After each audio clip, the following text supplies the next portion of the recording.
Сайн байцгаана уу хүүхдүүд ээ. 11-р ангийн нийгмийн ухааны хичээлийн макро эдийн засаг бүлэг сэдвийн гадаад худалдааны бодлого сэдвээр хичээлийг боловсруулан хөрвүүлж байна. За энэ хичээлийн гол агуулга нь төрийн эдийн засгийн гадаад бодлогын талаар ойлголт, мэдлэгтэй болоход оршино. За өмнөх хичээлийн баттгал болгон доорх зургийг тайлбарлая. За энэ зурнаас харахад Монгол улсын мөнгөний бодлого хүнд байдалд орсон байна. За энэ хүнд байдлаас гарахын тулд сангийн яам, Монгол банк, улсын их хурл ямар бодлого, арга хэмжээг авч хэрэгжүүлдэг юм бэ гэж үзье. За сангийн яам үнэт заас буюу бон гаргаж худалдан авах замаар мөнгөний нийлүүлэлтэнд нөлөөлдөг. Харин Монгол банк мөнгөний бодлого үндсэн арга хэмжээнүүдийг авч хэрэгжүүлдэг. За улсын их хурл хууль эрх зүйн таатай орчинг бүрдүүлж өгдөг байгаа.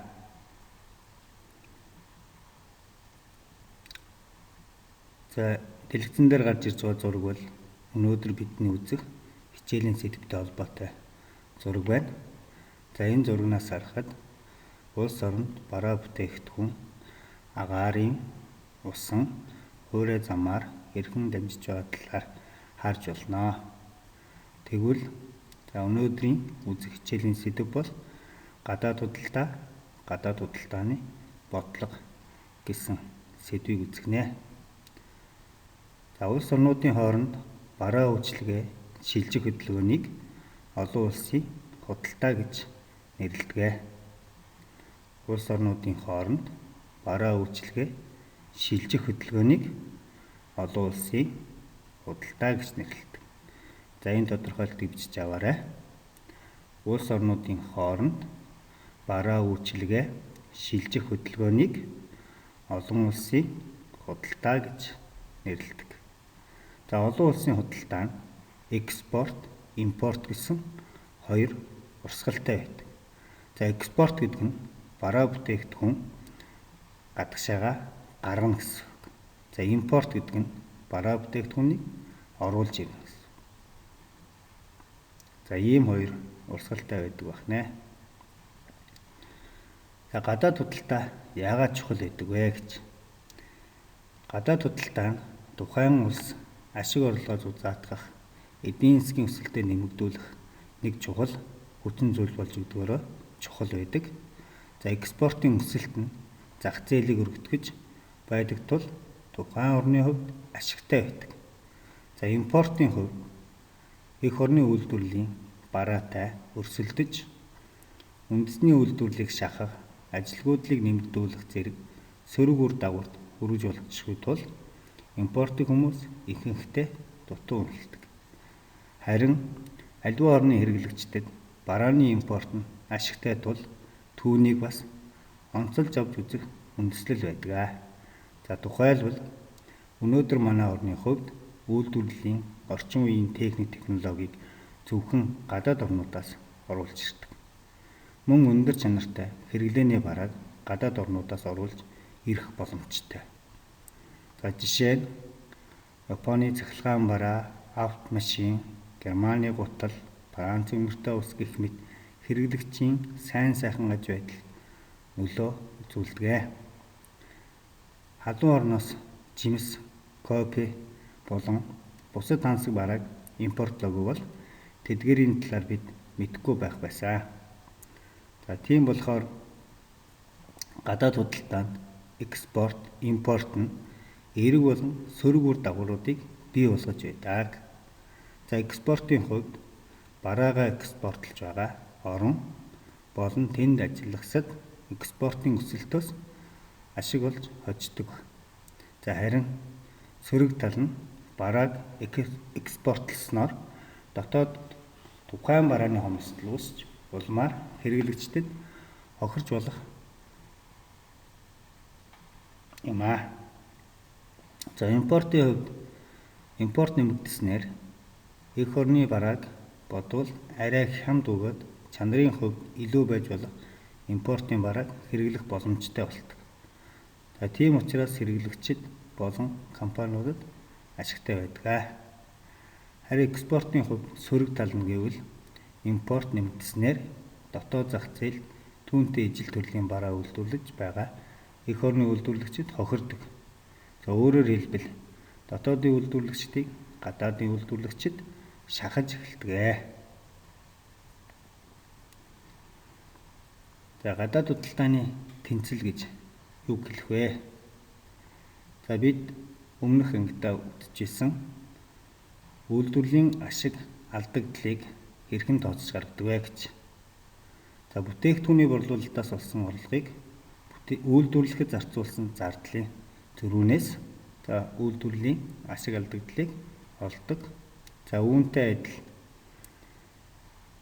гадаад худалдааны ашиг алдагдлыг гадаад худалдааны орлого буюу экспорт, гадаад худалдааны зардал буюу импортын зөрүүнээс гадаад худалдааны ашиг алдагдлыг тооцдог.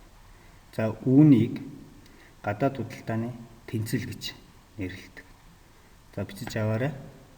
Экспорт, импортын зөрүүг гадаад худалдааны тэнцэл гэж нэрлэдэг байна. За экспортын орлого импортын зардлаас давж байвал гадаад худалдааны тэнцэл нэмэх тэмдэгтэй буюу гадаад худалдаа ашигтай байдаг. Харин эсрэг тохиолдолд хасах утгатай болж гадаад худалдаа алдагдлалд ордог. Экспорт, импортын нийлбэрийг гадаад худалдааны барааны нийт эргэлт гэж нэрлэдэг. За энийг бичиж аваарай. Экспорт, импортын нийлбэрийг гадаад худалдааны барааны нийт эргэлт гэж нэрлэдэг.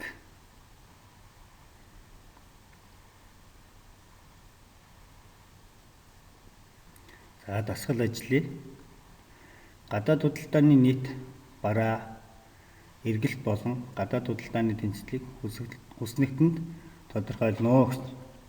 За сурах хүчгийн 114 дугаар үдсний 4-8 дугаар даалгавар байна. За энэ хүснэгтээс харахад за Монгол улс гадаад худалдаанд ашигтай юу эсвэл алдагдaltaй ажиллаж юу нийт эргэлт нь ямар хэмжээтэй байна? Нийт экспорт, нийт импортын зөрүүг энд бодож гарах боломжтой байна энэ хүснэгтээс харахад. За эндээс харахад за 2007 онд Монгол улсын нийт барааны эргэлт 49.3 сая $. байсан байна. За энэ бол нийт импорт, нийт экспортыг нэмэхлээр барааны эрэлт гарч ирдэг. Нийт эргэлт гарч ирдэг. За харин экспорт, импортын энэ зөрүүнээс гадаад худалдааны ашиг алдагдал гарч ирдэг. За эндээс харахад бол Монгол улс 2007 онд бол хасах буюу алдагдaltaй 114.3 сая $. Алдагдал гарч ирсэн байна. За 2008, 10, 12 онуудад ерөнхийдөө бол Монгол улс бол гадаад худалдаан дээр алдагдaltaй ажиллаж байсан бол за 2014, 16 онд бол Монгол улсын гадаад худалдаан ашигтай гарч ирсэн байна.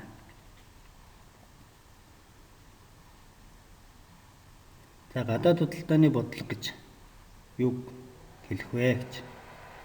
За бусад улс орнуудтай тогтоосон худалдааны харилцааг зохицуулах зорилгоор төрөөс авч хэрэгжүүлж байгаа арга хэмжээний нийлбэр зохицыг гадаад худалдааны бодлого гэж нэрлэдэг. За дэвтэр дээрээ тэмдэглэж аваарай. Бусад улс орнуудтай тогтоосон худалдааны харилцааг зохицуулах зорилгоор төрөөс авч хэрэгжүүлж байгаа арга хэмжээний нийлбэр цогцыг гадаад худалдааны бодлого гэж нэрлэдэг. За гадаад худалдааны бодлого нь дараах хоёр төрөлтэй байдаг. протекционист буюу хамгаалах бодлого, чөлөөт худалдааны бодлого гэж. За протекционист бодлого буюу хамгаалах бодлого нь үндэсний үйлдвэрлэгч хэрэглэгчдийн эрх ашгийг хамгаалахад чиглэдэг, мөн чинээр үүсч буй салбараа гадаад компани өрсөлдөөнөөс хамгаалахад энэ бодлогыг явуулдаг байгаа. Чөлөөт худалдааны бодлого нь гадаад худалдаанд төр оролцох ёсгүй гэж үздэг. За татварыг бууруулах, бусад хязгаарлалтуудыг үгүй болгоход чиглэгддэг. За улс орны үйлдвэрлэгчдийн хооронд өрсөлдөөнийг тэтгдэг. За энэ бодлого нь амьдрал дээр тэр бүр хэрэгжээд байдаггүй. За улс орон бүр хөгжлийнхөө онцлогийг харгалзан чөлөөт худалдааг зохих хязгаарлалттайгаар хэрэгжүүлж явуулдаг байгаа. За гадаад худалдааг ямар бодлогоор зохицуулдаг вэ?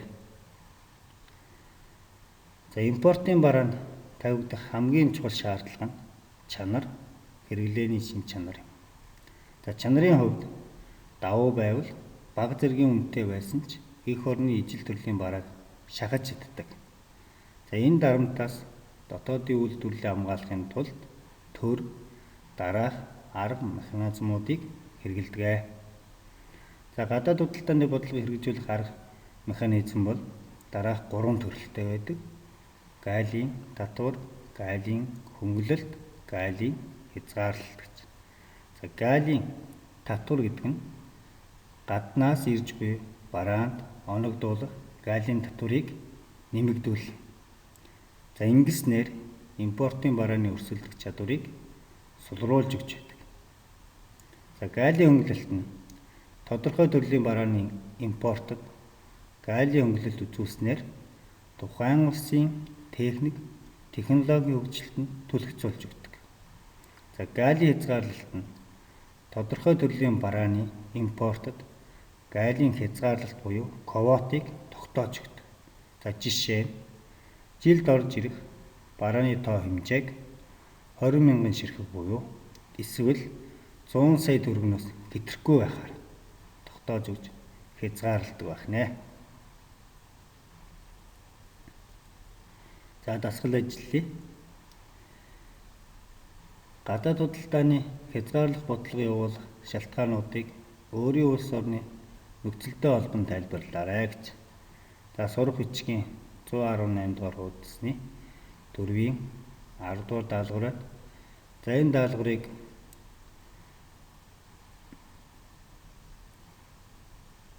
хийхэд багш нь өөрийнхөө тайлбарыг оруулж өглөө.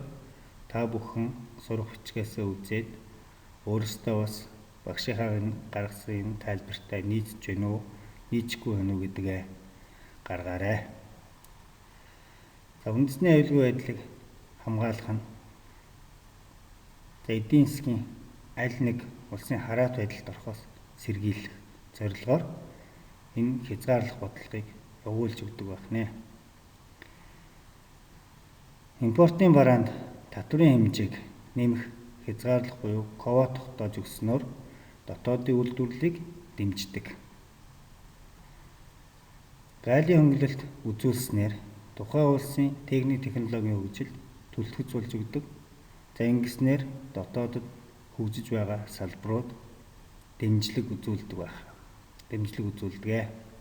Дотоодын үйлдвэрлэл нэмэгдснээр ажлын байр бий болно. За ажлын байр бий болсноор ажил эрхлэлтийн тоо нэмэгдэнэ гэсэн үг. За улсын төсөв бол татвараас үрддэг. За гаалийн татварыг нэмэгдүүлснээр улсын төсөв нэмэгдэнэ. За ингэснээр гаалийн татварын орлогоор улсын төсвийг нэмэгдүүлж болдог байна.